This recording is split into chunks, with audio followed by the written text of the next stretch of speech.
अच्छा, हम काफ़ी सारी मिसालें देख चुके हैं जिसमें हमने मॉलिक्यूलर स्ट्रक्चर देखकर इसे नाम देने की कोशिश की थी, लेकिन अब इस वीडियो में हम इसे दूसरी तरह से करते हैं। तो क्यों ना हम नाम से शुरू करें और फिर देखें कि हम इसका असल मॉलिक्यूलर स्ट्रक्चर बना पाते हैं या नहीं। तो चलें शुरू करते हैं। जब पहली बार कोई इस नाम को देखता है तो बहुत खौफजदा हो जाता है, लेकिन टेंशन ना करें, आपका ये डर मैं अभी ख़त्म कर देती हूँ। तो जब भी आप शुरू करेंगे ना, तो नाम के आखिरी सिरे से शुरू करेंगे ताकि आपको मालूम हो कि ये स्ट्रक्चर असल में है क्या। तो अगर आप इसके आखिर में देखें तो यहाँ पर एन मौजूद है, तो इसका मतलब ये हुआ कि इसमें ना तो कोई डबल बॉन्ड और ना ही कोई ट्रिपल बॉन्ड, इसमें सब सिंगल बॉन्ड मौजूद है। ये हेक्साडेकेन है। तो चलिए इसके बारे में सोचते हैं।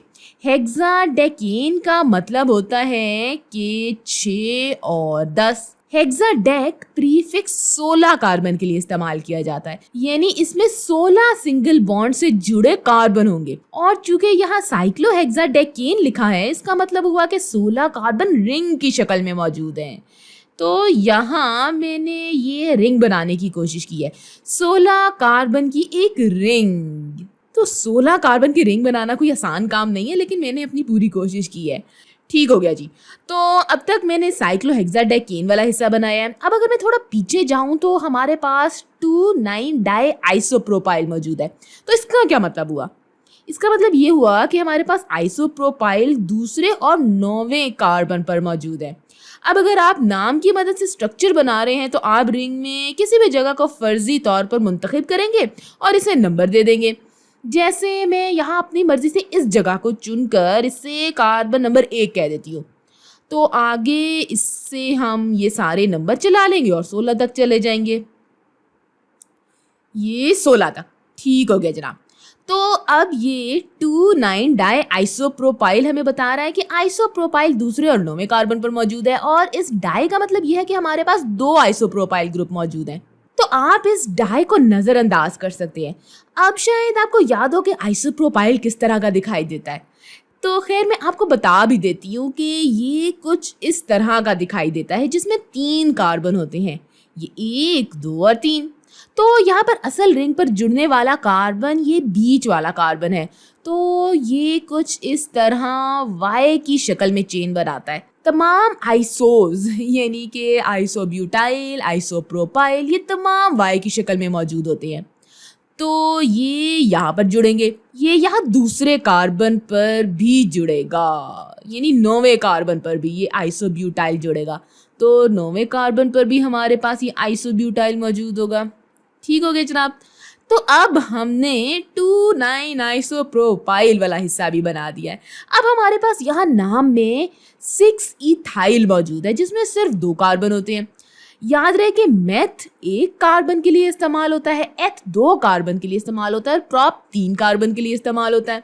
तो यहाँ पर क्योंकि ये एथ है तो इसका मतलब हुआ 2 कार्बन, तो ये 6 इथाइल ग्रुप है। इसका मतलब ये हुआ कि कार्बन नंबर 6 पर हमारे पास 2 कार्बन का ग्रुप मौजूद है, ये 1 और ये 2 कार्बन, और ये ग्रुप असल रिंग के 6ठे कार्बन पर जुड़ा हुआ है। फिर अब हमारे पास साइक्लोपेंटाइल मौजूद है। तो पेंट से मुराद है 5 कार्बन, लेकिन ये 5 कार्बन साइकिल की शक्ल में मौजूद हैं। तो ये 5 कार्बन की रिंग है जो कि असल रिंग से निकल रही है। ये पहली जगह पर मौजूद है। 1, 2, 3, 4 और 5। ये कुछ पेंटागन की तरह दिखाई दे रहा है। ये साइक्लोपेंटाइल ग्रुप है और ये साइक्लोहेक्साडेन के पहले कार्बन पर इस तरह से जुड़ा हुआ होता है। तो ये कुछ इस तरह का दिखाई दे रहा है। ले जी, बिल आखिर हम इस नाम को स्ट्रक्चर बनाने में कामयाब हो चुके हैं। ये चलिए अब दूसरी मिसाल को देखते हैं। हो सकता है अब की बार हम जल्दी से इसका स्ट्रक्चर बना दें, क्योंकि अब हमें ऐसा करना आ जो गया है।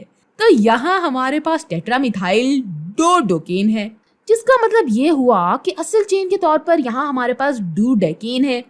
डू से मुराद 2 और डेक से मुराद 10, यानी कि ये 12 कार्बन की चेन होगी। अब की बार कार्बन रिंग में नहीं है, तो चले मैं इसे बना देती हूँ। हमारे पास ये 1, 2, 3, 4, 5, 6, 7, 8, 9, 10, 11, 12 कार्बन मौजूद हैं। मैं इसे अपनी मर्जी से नंबर दूंगी, चूँकि हम ये स्ट्रक्चर किसी भी तरह बना सकते हैं। तो ये हो गए 12 कार्बन और इनके दरमियान सारे के सारे सिंगल बॉन्ड हैं। फिर यहाँ हमारे पास 3699 टेट्रामिथाइल मौजूद है। अच्छा, याद रहे कि मेथ से मुराद एक कार्बन है, तो ये बता रहा है कि हमारे पास तीसरे, छठे और 9वें कार्बन पर मिथाइल ग्रुप मौजूद है। 9वें कार्बन पर 2 मिथाइल ग्रुप मौजूद हैं। कुल मिलाकर हमारे पास 4 मिथाइल ग्रुप हो गए। लिहाजा हम जानते हैं कि हमारे पास ये 4 ग्रुप्स यहाँ इन 3699 पोजीशन पर मौजूद हैं। एक मिथाइल ग्रुप डोडेकेन चेन की कार्बन 3 पर, एक मिथाइल ग्रुप इस तरह डोडेकेन चेन की कार्बन नंबर 6 पर और 2 मिथाइल ग्रुप डोडेकेन चेन की कार्बन नंबर 9 पर। तो मैंने इन्हें यहाँ बना दिया है। तो ये बन गया हमारा पूरा स्ट्रक्चर। चले अब एक और स्ट्रक्चर यहाँ बनाते हैं। तो यहाँ दिया गया है 1,3-bis-1,1 डाइमिथाइल इथाइल साइक्लोपेंटेन। तो चले एक बार फिर शुरू करते हैं। आपको घबराने की बिल्कुल जरूरत नहीं है। जरा गहरा सांस लें और इस खौफनाक सी चीज को बना कर देखते हैं। आप ये आसानी बना सकते हैं।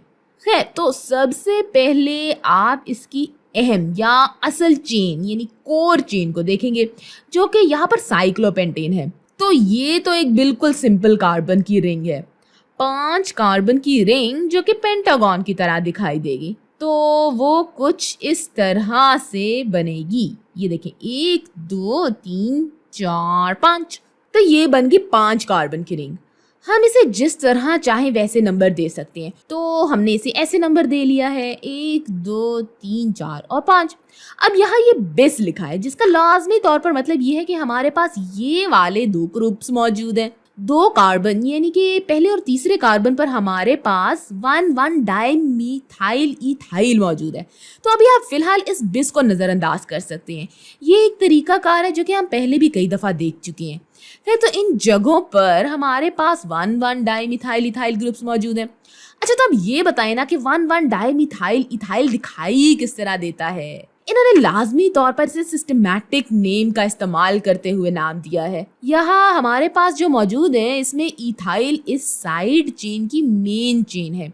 तो अगर इथाइल का मतलब होता है 2 कार्बन, तो यहाँ पर आ गए ये 2 कार्बन। अब इन 2 कार्बन को इस पेंटागन के कार्बन नंबर 1 और कार्बन नंबर 3 पर बना रही हूँ। तो यहाँ ये इथाइल वाला हिस्सा बन गया है।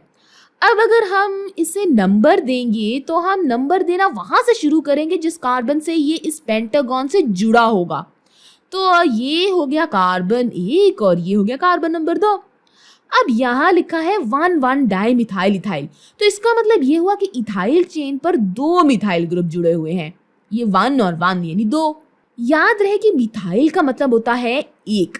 तो यहाँ आपके पास 1 कार्बन है, लेकिन यहाँ 2 मिथाइल ग्रुप है चूंकि आपके पास डाइमिथाइल है। यहाँ पहले कार्बन पर ही 2 मिथाइल ग्रुप मौजूद है, एक यहाँ पर और एक यहाँ पर। अब इस तरफ भी ऐसा ही होगा। फिर ये इथाइल की चेन पेंटागन के कार्बन नंबर 1 और कार्बन नंबर 3 से जुड़ी हुई है। तो हम इससे इस तरह से बना देंगे। बस, तो ये बन गया हमारा मुकम्मल स्ट्रक्चर। अब अगर आप इसे 1,1 डाइमिथाइल इथाइल ग्रुप कहने की बजाय कॉमन नेमिंग के जरिए से नाम देते तो आप देखते कि हम एक ऐसे ग्रुप से जुड़े होते जिसमें 4 कार्बन होते, और जिस कार्बन के जरिए ये हमारे पेंटागन रिंग से जुड़ा होता, इस वाले कार्बन से मजीद 3 कार्बन की शाखें निकल रही होती। ये टर्ट ब्यूटाइल है। तो चले मैं इसे यहाँ लिख देती हूँ। तो इस स्ट्रक्चर का दूसरा नाम 1,3 डाई टर्ट। अच्छा, कुछ लोग ना टर्ट की जगह टी को भी खाली इस्तेमाल कर लेते हैं, तो या ये डाई टर्ट हो जाएगा या डाई टी हो जाएगा। तो 1,3 डाई टर्ट ब्यूटाइल साइक्लोपेंटेन।